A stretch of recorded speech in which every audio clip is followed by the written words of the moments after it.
At meron tayong pag-uusapan ngayong umaga na bonggang-bongga dahil lagyan ano na natin 'to, ilibing na natin 'tong usapan na 'to tungkol kay Bam Aquino. Diyos ko, ano ba 'yan?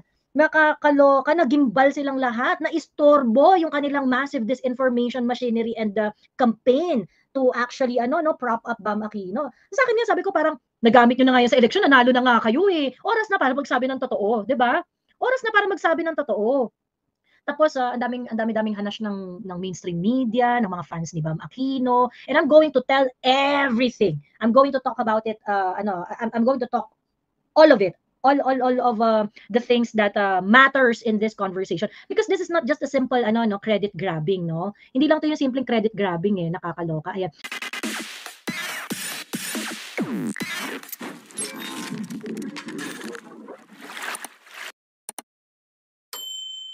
So anyway, edi eto na nga. Nagulantang ang lahat dahil nga nanalo si Bam Aquino noong May 12 election. At nag-number 2 pa siya. Wag kayong mga pink, wag kayong magsipag-artihan diyan. Hindi niyo rin ine-expect 'yan. So hindi rin namin ine-expect na magna-number 2 'yan si Bam Aquino. Hindi naman kagalingan 'yan eh, 'di ba? So hindi rin namin ine-expect na magna-number 2 'yan. But yeah, I think meron talaga mga DDS rin na they felt palatable si Bam. So nakakuha rin ng boto si Bam sa mga DDS. Kasi to be fair, he's not really kumbaga parang among the the yellows, siya na yung parang hindi siya combative, hindi siya masyadong kupal, 'di ba? Hindi siya masyadong I mean, even in his interviews mukhang humble naman si Bam eh, 'di ba? It's just that may deceit kasi nung panahon ng kampanya in which hindi masyadong pinansin ng mga Duterte supporters. Okay? Sabi ko nga, medyo late na nga ito eh, yung reaction ng mga Duterte supporters, medyo late na nga ito eh. Pero had we talk about this before the election, Bam could have not won.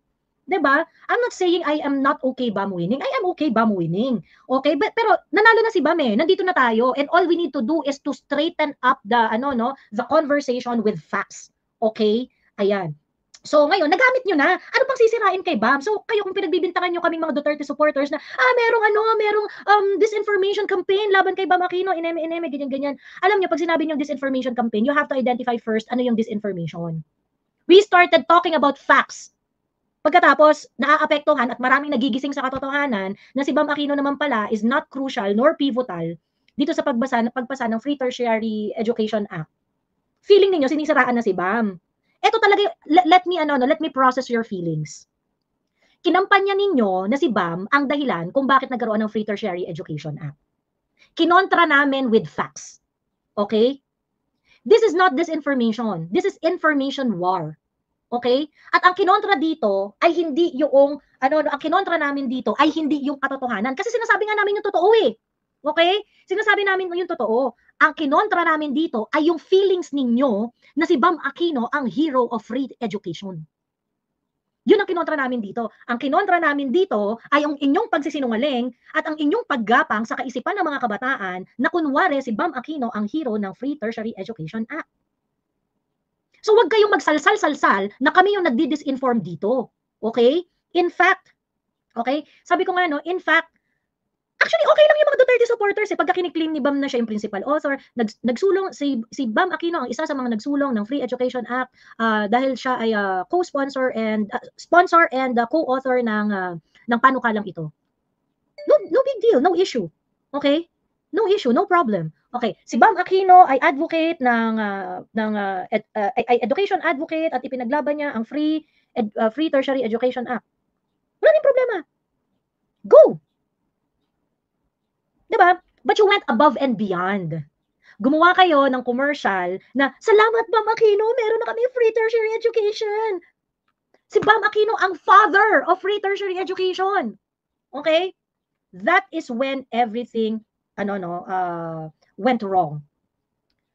Doon na tayo nagkaroon ng problema. Okay? First and foremost, because kaming mga Duterte supporter, we know what PRRD did. Okay? We are not saying that you credit everything to PRRD because the old man doesn't really like taking credits. Si PRRD nga ayaw niya ng mga taking credit na yan eh. 'Di ba? But you know what? As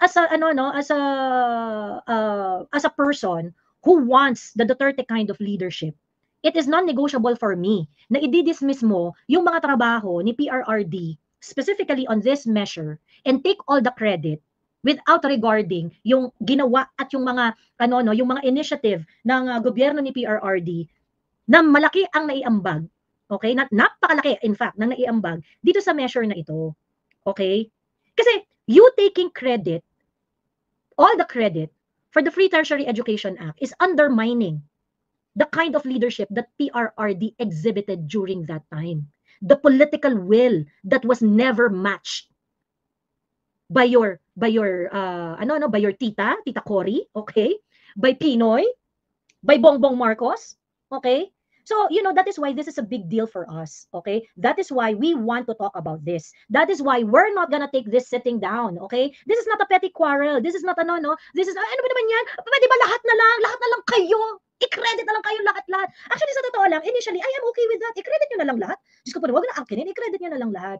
But look, because ang ingay-ingay ninyo at ang yabang-yabang ninyo, I have to look at what really happened just sa Free Tertiary Education Act na yan. And in fact, I was able to conclude, because of all the information that I gathered, I was able to conclude that Bam Aquino is neither pivotal nor crucial in the passing of the Free Tertiary Education Act. Magkakaroon ng Free Tertiary Education Act even if Bam Aquino is not around.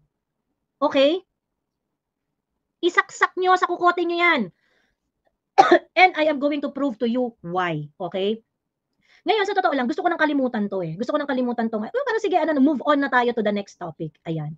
But I saw a content of Philippine Star. Okay? Itong si Philippine Star, tanga-tangahan, pagkatapos, kunwari, curious siya sa mga, pero bakit ng mga TDS supporters, meron silang mga comment at dinidiscredit nila si Bam Aquino, ganyan.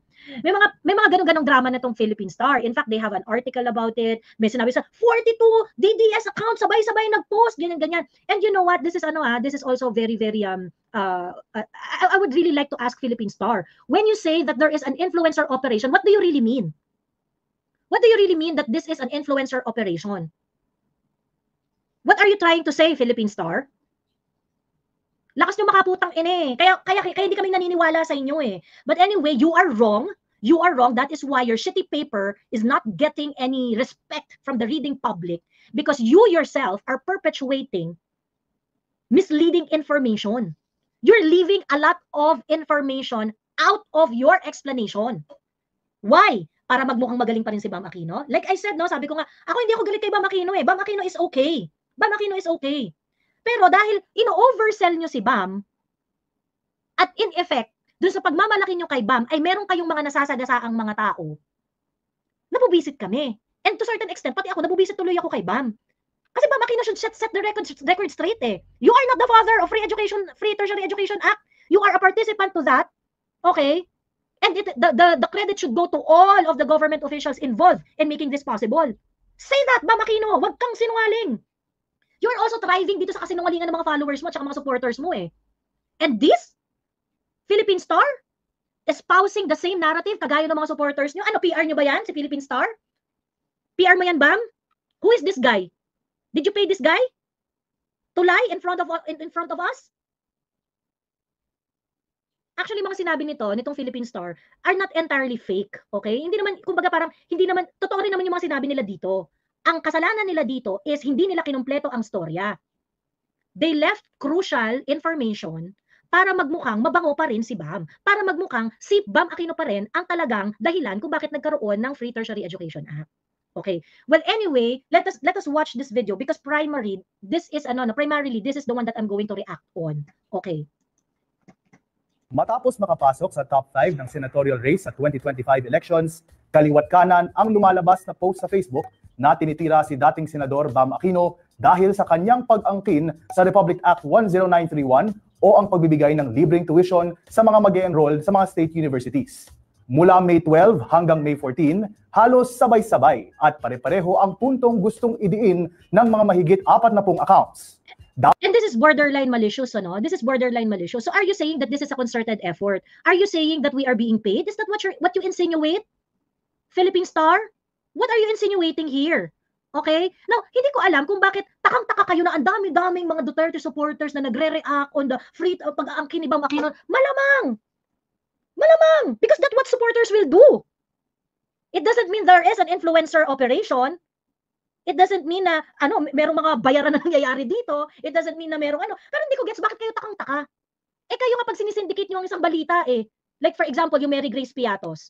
Isn't that a PR operation? Sige nga. Your regard to Cristina Conti bilang assistant to the council of assistant ICC council. Yung pag-regard nyo kay, isn't that a PR operation?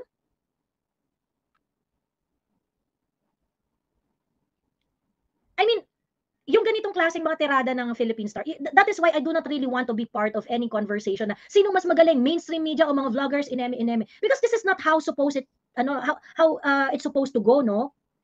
You judge the content of the mainstream media and the vloggers based on their substance. Ganun dapat. Hindi ko magets tong Philippine Star na parang takang-taka sila, nasabay-sabay na nag-react ang mga Duterte supporters dahil sa pag-angkin ni Bam. Malamang!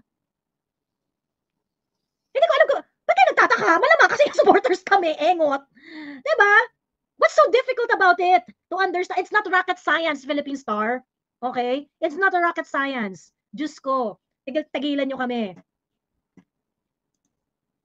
Apat, pasalamatan din si dating Pangulong Rodrigo Duterte sa pagpirma nito sa naturang batas at hindi lang si dating Senador Bam Aquino. And at that point, the Duterte supporters are actually being very kind. You know, the Duterte supporters are very willing to share the accolades with Bam Aquino. And like I said, ako nga, at the beginning, okay na talaga sa akin. Walang problema. Huwag ka lang mag-angkin. Huwag ka lang mag-angkin. Okay? Huwag ka lang mag-angkin. You said that you are one of the proponents sa Senate. Oh, walang problema. Kasi meron din proponents sa House of Representatives. Diba? Pero yung sasabihin mo na yung parang sinasabi lang ng mga Duterte supporter, you also have to thank PRRD. And why are you not recognizing that? Why are the Pinks not recognizing that? And I'm going to tell you later why it is important to thank PRRD in making this possible. Tatlo sa mga accounts na iyan ay nakapangalan sa pangalan ng anak ni Duterte na si Veronica Kitty Duterte. Ang post naman ng page na Miss Bisdak Blog ang nakakuha ng pinakamaraming shares na umabot sa 42,000. Kung susuriin, madalas mag-post ng pro-Duterte content ang page na ito na mayroong 31,000 followers. Ang Facebook user naman na ito ay tila binabali. Ayan, eto nakakaloka si Philippine Star. Of course, ni-name nila yung mga page na who are talking about the Bam Aquino thingy. Pero pagdating dun sa aking page, they did not even bother to say my name. You can't say my name, Philippine Star. Joie de vivre. Joie de vivre. You cannot say my name. Joie de vivre. Okay? Say it again, Philippine Star. Joie de vivre. You cannot say my name. Joie de vivre. Okay. Let's go. Aliwala ang naging ambag ni Aquino sa pagtutulak sa batas at sinasabing kahit sinong senador daw ay pwedeng gawin ito. Umabot na sa... Okay, correct. Correct. Joie de vivre is saying that without Bam Aquino, that is still going to be a law. Because PRRD is the president. And we're going to talk about it one by one in a while. 4,500 shares ang post na ito. Ang mga ganitong aktibidad ay halimbawa ng influence operation o... Okay, ito this is when they become very, very presumptuous. This is an influencer operation daw. Why? Kung merong nag-ooperate, ibig sabihin may conductor yan. Merong taga-kumpas dyan. Sinong taga-kumpas? Can you please tell us, Philippine Star? Can you please tell us, sino ang taga-kumpas dito? When you say influencer operation, okay, ibig sabihin may taga-operate. Sino taga-operate dito? Who is telling me to post what I wanted to post? Hindi ba po pwede that this is an organic reaction from the people who wholeheartedly support the Duterte kind of leadership? How dare you, Philippine Star, to say that this is an influencer operations? Ang kapal lang mukha nyo. Ang kapal-kapal lang mukha nyo. Ano ba ang I.O.? I-click ang link na nasa description ng video na ito. So, ano ba talaga ang totoo? Bilang chairperson ng Senate Education Committee noon, si Aquino ang nanguna sa pagpasa ng batas sa Senado bago pirmahan ni dating Pangulong Rodrigo Duterte noong August 3, 2017. Okay, now we're going to reply on the assertion of Philippine Star one by one. Okay, so ang sabi niya, si Bam Aquino ang nanguna. Okay, ang sabi niya, si Bam Aquino ang nanguna.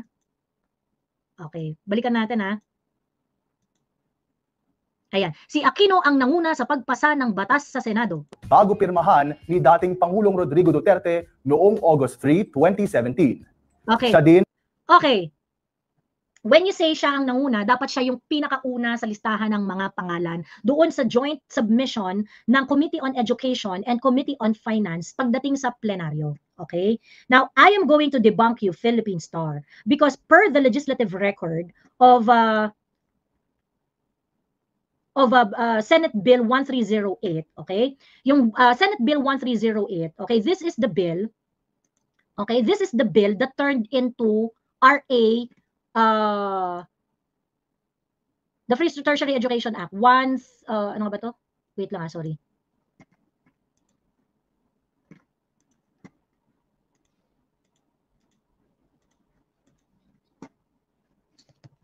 So, teka lang, para hindi lang ako magkamali. Ayan, RA 10931, okay? So, itong bill na to, itong Senate bill na ito, okay, yung Senate bill na yan yung nag-turn into RA 10931. Okay, so I'm going to show you, no, para malinaw tayo, para kwentas claras tayo dito. Okay, ayan, Republic Act number 10931, ito yung naging batas, ito yung Senate bill, okay, 1304. Okay, so dito tayo sa legislative history. Okay, so ang claim ni Philippine Star, sinasabi niya na si Bam Aquino ang nanguna. Okay, so let us look at this one. Okay, this is the legislative history of RA 10931 sa Senate. Okay, sa Senate. Doon pa lang tayo sa part ng Senate. Alam naman natin na ang bill, okay, at ang paggawa ng batas, ito ay nangangailangan ng action from the lower house, from the House of Representatives, and from the Senate. Okay? There are so many bills that were filed in the Congress and in the Senate as well pertaining to free education. Okay? But for this specific bill, okay, for this specific bill, ang mga nagsulong nitong bill na ito, okay, prepared and submitted jointly by the Committee on Education, Arts and Culture, and Finance. Okay? With Ralph Recto as the principal author, siya yung pinakauna dito, no? Yung pangalan niya dito. Why? Because siya talaga yung pinaka-first. Okay? Siya talaga yung pinaka-first na nag-file. Okay? Also, ayan, Joel Villanueva, Joseph Victor Ejercito, Bam Aquino is listed fourth. Okay? Bam Aquino, the fourth, listed fourth here in the preparation and submission. Sherwin Gatchalian, Francis Pangilinan, Juan Edgardo Sani Angara, and Loren Ligarda as authors per Committee Report number 28 recommending its approval in substitution of number 61-158, yung 61-158-173-177-198, 962, and 1120. These are the versions of each senators ng Free Tertiary Education Act. Yan yung mga kanya-kanya nilang version. Okay? Ngayon, Ralph Recto is the first one to submit. Okay? So ngayon, sinasabi niya siya ang nanguna. Siya ang nanguna. If you're going to look at this, siya ba talaga ang nanguna? Which else? Mas nauna pa sa kanya. Mas nauna pa sa kanya si Ralph Recto, si Joel Villanueva, at saka si J.V. Ejercito. Pang fourth lang po si Bam. So hindi siya yung nanguna. Okay? But Bam Aquino is the sponsor. Bam Aquino is the sponsor of the bill. Ganyan. Okay. Andito yan. Ang sponsor ay si Senator Bam Aquino. Okay? So nagbigay siya ng kanyang sponsorship speech. I believe this is a sponsorship speech noong January 23, 2017. Or maybe this is the day where he was designated as the main sponsor of this bill. Okay? Ngayon, after the preparation, si Leila de Lima nag-request to be made co-author. Ang tawag dito, si Cynthia Villar also manifested her intention to be made a co-author. Senator Juan Miguel Zubiri was also made co-author. Richard Gordon was also made as co-author. Okay? Okay, ngayon balik tayo. Nag-sponsor kasi siya. So siya ang nanguna. Okay. Now, Philippine Star did not mention the protocol in the Senate. In the Senate, if you are the chairperson of the committee, you are going to be the sponsor. Default yon, bakla. Philippine Star. And you did not tell that to us. Ang sinabi niyo, siya ang sponsor, siya ang nanguna. Hindi niyo sinabi na part ng committee chairmanship ang sponsorship. Why did you leave that detail? Bakit hindi niyo sinasabi sa audience ninyo? Ha? Philippine Star. Bakit part kayo ng PR mechanisms ni Bam Aquino? O since ang lakas niyo magbintang na influencer operation, pagbibintangan ko rin kayo. Ano? Part kayo ng PR arm ni Bam Aquino? Bakit hindi ninyo sinama yung fact na kapag ikaw ang chairman, ikaw din ang mag-sponsor? Ibig sabihin, it's all in the day's work. So, if it's part of your day's work, Okay? If it is part of your day's work, bakit mo sasabihin na siya yung nanguna? Bakit mo sasabihin na siya yung nanguna? Eh, in fact, dalawa yung committee dito. Okay? Dalawa yung committee dito.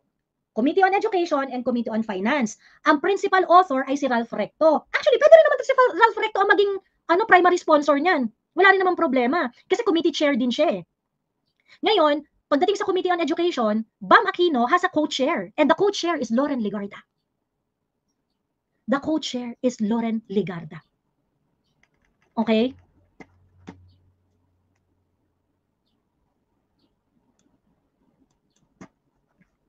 Teka, tingnan na, i-ano natin.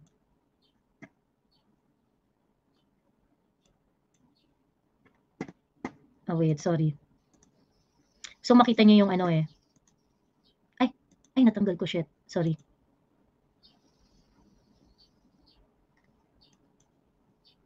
Teka lang ah.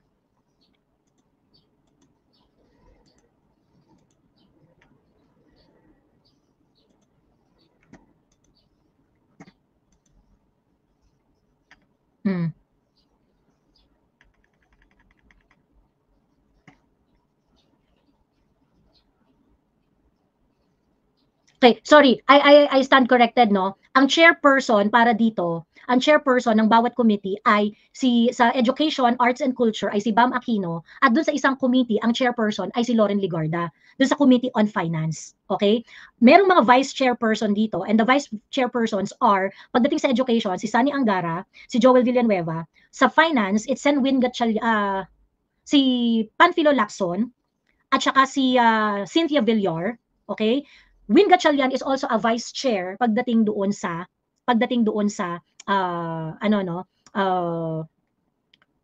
education. Okay. So ito yung mga chairpersons and vice chairpersons. Okay? So ibig sabihin, ayan, okay. So ito yung committee report na sinasubmit yung Senate Bill 13204. Ayan, para pag-usapan na sa plenaryo. Okay. So ngayon, ang sponsor, tinalaga nilang sponsor si Bam Aquino kasi siya yung chairperson ng Education, Arts and Culture. Okay? Si Loren Legarda, chairperson din siya. Okay? Chairperson din siya ng Committee on Finance. Okay? Pwede rin si Loren Legarda actually. So, what does that mean? Ibig sabihin, kung indisposed si Bam, kung hindi po pwede si Bam, kung hindi siya available or whatsoever, Senator Loren Legarda can just take over. Kasi pagka chairperson ka, it's your job to be the sponsor, ano? It is your job to be a sponsor. At ang dami ditong mga tao na po pwedeng i-take on yung trabaho ni Bam Aquino. Okay? So kung wala si Bam Aquino dyan, kung sino man ang chairperson ng committee na yan, yun ang magiging sponsor. Okay? So, it's part of the it's part of the day's work. Okay? Kung wala dyan si Bam Aquino, it could have been Sunny Angara, it could have been Joel Villanueva, it could be Cynthia Villar, it could be Panfilo Lacson. Okay? Ngayon kung wala yung mga yung vice chairs na yan at saka wala yung mga it could be Loren Legarda. Right? And this is part of the regular this is part of the regular legislative work. This is part of the protocol in the Senate. Diba? So yun. Okay. So ngayon, balik tayo dun sa sinasabi mo, Philippine Star. Yung hinahanas ninyo na, okay, yung hinahanas ninyo na, si Bam ang nagsulong. It doesn't look like na siya naman talaga yung parang, kasi the way you look at it, no, parang hindi ito mangyayari if Bam Aquino is not there. Okay. So ngayon, nasasabihin nyo naman, hindi, kasi si Bam Aquino yung nakipagdebate, si Bam Aquino yung nakipagkinembot, ganyan-ganyan. Siya talaga, kundi dahil sa kanya, hinarap niya, nakipagdebate siya para sa, tawag dito, ano ba ibig sabihin nyo dyan? Nakipagdebate siya sa whatevs. Okay. Punta po tayo ulit doon sa legislative history. Okay? Ang interpellation po, ang sponsorship po ni Bam ay hindi rin siya nag-iisa. Ang co-sponsor po niya ay si Ralph Recto, Joseph Victor Ejercito, Edgardo Angara, Loren Legarda, and Joel Villanueva. Ito yung mga co-sponsor. At nag-co-sponsorship speech sila. Okay? Si Bam ang nakipagdebate, enemerot, ganyan-ganyan. Actually, nakipagdebate, marami ring mga nakipagdebate dito. Nakipag-interpellate si JV Ejercito, Leila de Lima, Sherwin Gatchalian, Richard Gordon, Ralph Recto, nakipag-interpellate din siya. Okay? So what are you saying na hindi, yung debate ni Bam, yung debate lang ni Bam. Ang importante! May mga nakipag-debate din na iba. Hindi lang si Bam. BAM. So ngayon, sa pangunguna ni BAM Aquino, sinulong niya ang batas. Well, marami silang nagsulong. Hindi lang si BAM. Tigil-tigilan nyo kami sa mga kasinungalingan ninyo. Okay? Okay, now you debunk this. You debunk this. So are you saying that the interpellation of other senators, the co-sponsorships of other senators would take a back seat just because of BAM? Is that what you're telling us? Okay, now balik tayo sa panloloko ng Philippine Star.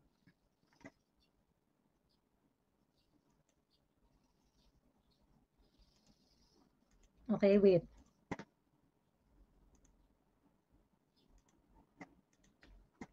Ay principal sponsor at co-author ng isa sa mga Senate bills na kalaunan ay naging isa, no? Pero hindi niya sinabi kung gaano sila karami sa Senate. RA 10931. Pero hindi inangkin ni Aquino ang pagiging principal author ng batas dahil sinuoy Senador Ralph Recto ang naunang mag-file ng kahilintulad na Senate bill. Correct, okay? Okay, correct. Okay? And this is also a point when Philippine Star left out a very, very important part of public discourse. Duterte supporters are actually acknowledging that Bam Aquino is humble about it. Hindi siya nag-thank you kay PRRD. At ako, personally, di ko inaasahan na mag-thank you si Bam kay PRRD. There are actually, if you're going to look at the mouth of Bam Aquino, nobody is saying that Bam Aquino is claiming that this is his. Hindi yun ang issue, Philippine Star. Hindi yun ang issue, Philippine Star. But you deviously left out in the conversation na kaya nagagalit ang mga Duterte supporters dito sa issue na to is because Bam Aquino supporters are the one lying about it. Bakit hindi niyo sinasabi yung part na yan? Yung mga supporters ni Bam Aquino ang nagsisinungaling, inaangkin, ino-oversell si Bam Aquino. Kagaya nyo, Philippine Star, ino-oversell nyo si Bam Aquino. Isa kayo sa mga nagsisinungaling. Hindi nyo binabanggit na ang mga Duterte supporter are actually acknowledging the contributions of Bam Aquino. What you want to do is you just want us to make you just want us to appear na ay hindi talagang sinasabi kinakawawa niyo si Bam, sinisiraan niyo si Bam. Actually hindi si Bam sinisiraan namin dito, sinisiraan namin yung mga supporters. Merong indirect impact yun kay Bam kasi Bam should set the record straight. I mean, Bam, come on, tell the truth and be very clear about it. Kasi tatamaan ka talaga dito, Bam. Kagaya ko, hindi naman ako galit sa iyo, Bam eh. 'Di ba? But if you continue doing this, tatamaan ka talaga. Okay? So, ganun yan. Ngayon, ikaw, Philippine Star, itong content nyo na ito, ang dami nyong mga hindi sinasabi, ang dami nyong hindi mga pinopoint out, and you are just forcing your narrative on us. And I am not going to take it sitting down. Okay? I'm not going to take it sitting down. Okay. Totoo man na pinanmahan nga ni Duterte ang batas, mahalaga din na tandaan na pwedeng maging isang ganap na batas ang isang bill kapag hindi mapirmahan o ma-veto ng Pangulo sa loob ng 30 araw ng pagkakatanggap nito. Okay. Remember, Philippine Star is saying that dinidiscredit ko totally ang contribution ni Bam dito sa Philippine yung ang tawag dito sa Free Tertiary Education Act. Sinasabi niya na na parang ba't mo ganyan. Ba't mo sinasabi na talagang hindi mo na kinalala yung contribution ni Bam Aquino dito, ganyan.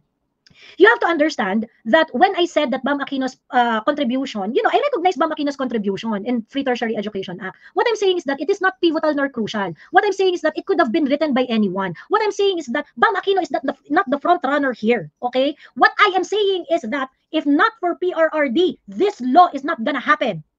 Okay? But what did you do, Philippine Star? Yung binibintang nyo sa akin, ay exactly ginagawa ninyo kay PRRD by saying na magiging batas ito kahit hindi pirmado ng Pangulo. Okay? Idiots. The signature of PRRD is not the main question here. The initiative of PRRD to sign it and fund it is the one that made this law possible. Okay? Dahil pinondohan ni PRRD ang batas, dahil pinirmahan ni PRRD ang batas, okay? Hindi napunta sa listahan ng mga unfunded laws ang Free Tertiary Education Act. Okay? Ngayon, kayo Philippine Star, what is your purpose in saying na magiging batas naman yan kahit hindi pirmahan ni PRRD, di ba? Gusto ninyo na i-dismiss ang contribution ni PRRD dito sa Free Tertiary Education Act na ito na kung tutuusin ay hindi naman talaga magiging posible kung wala siya. Okay? Hindi ito magiging posible kung wala siya. Okay, now, let's just go to the, grabe tang ina, nakaka-visit. Let us just start with this one. Doon muna tayo sa hindi pipirmahan ang batas kung magiging batas ito kahit hindi pirmahan ni PRRD, okay? I explained this in my post, in one of my post, okay? I explained this in one of my post at ang sabi ko nga, okay? Kasi ang sinasabi nitong mga nitong mga fans ni Bam Aquino ay merong provision sa constitution that when the president is not going to sign a law or veto a law, it is going to lapse into law 30 days after receiving the enrolled bill. And that is correct. That is correct, okay? But the statement of Philippine Star is very, very misleading, okay? Na hindi magiging batas naman yan kahit hindi pirmahan. And very dismissive, okay? Philippine Star, ang tagal-tagal nyo na sa politika, hindi nyo alam at hindi nyo na-observe na ang presidente, kapag ka ang presidente ay hindi pinirmahan ang batas at ito ay naglapse into law, what is the meaning of that? What is the meaning of that? The meaning of that is the president is not interested in implementing it. Sige nga, sinong presidente ang atat na i-implement ang isang batas na hinayaan niyang maglapse into law? Okay? A president would not be interested in implementing a law that a measure that lapsed into law. Okay? Why? Probably yung presidente hindi siya makahanap ng pondo para diyan. So ngayon, ang gagawin ng presidente, hindi ako makakahanap ng pondo para diyan. O edi I'll just let it lapse into law. So I am just going to let the legislature to find for the source of fund. Bala kayong maghanap ng source of fund diyan. Okay. Through how? Through the GAA. Kayo nag-legislate niyan o di i-legislate niyo rin kung saan kukunin yung pondo. Bakit ako maghahanap dyan ng pondo? Okay, remember, the enrolled bill was transmitted to the president around July of 2017. Okay? It was signed into law August of 2017. Okay? It was signed into law August of 2017. At that time, tapos na po ang National Expenditure Program. At that time, nagde-deliberate na po ng budget ang Kongreso. Okay? So, ibig sabihin, if the president would just allow this to lapse into law, hindi yan makakasama sa 2018 budget. Kasi 2017 yung deliberation para sa 2018 budget eh. Okay? The president will just say, sige, mag-lapse na lang yan into law. Bahala kayo dyan maghanap ng pondo. Bahala na lang yung Congress maghanap ng pondo para dyan. Okay? So, Congress ang maghanap ng pondo dahil batas siya di ba? Then it's gonna go back to the Congress to fund that specific program when? It cannot happen in 2018 kasi 2017 na yan eh. It cannot happen in 2018 dahil 2017 na nangyari ito. Okay? So ngayon, 2017, hindi na yan kasali sa budget deliberation ng 2018. Okay? So ngayon, 2018, doon pa lang yan, iti-take into consideration ng mga ahensya na involved dito sa pagpapatupad nitong batas na ito. And at that point, magde-decide si Congress kung magkano ang budget na ilalaan niya para dyan. Okay? So, provided na nagawa ang IRR, provided na kumpleto ang mga requisitos para i-implement yan. Kasi remember, kapag walang IRR, hindi rin yan mai-implement. So, ibig sabihin, kung i-deliberate siya ng 2018, you also assume that the implementing rules and regulations were already completed by the executive. Okay? So, ang earliest possible time, kung nag-lapse yan into law, makinig ka Philippine Star, para hindi nyo kami binobobo. The earliest opportunity, the earliest possibility na mai-implement yung batas na yan is 2019 pa. Kasi 2018 pa lang siya mapupunduhan. Okay? 2018 pa lang siya mapupondohan for the 2019 implementation. So kayo Philippine Star, wag nyo kaming tinatanga. Wag nyo kaming tinatanga. Okay? Kailan na-implement ang Free Tertiary Education Act? August na pirmahan, second sem ng 2019, implemented! Anong sabi ni Bam Aquino? Nagulat nga ako kasi minority ako. Pero pinirmahan ng Pangulo, fully funded, fully implemented. Saan nanggagaling ang kapal na mukha ninyo, Philippine Star, to say that it is gonna be a law and it's going to be implemented the way PRRD implemented it if he just allowed it to lapse into law? Saan nanggagaling yung kapal na mukha ninyo para manloko ng tao?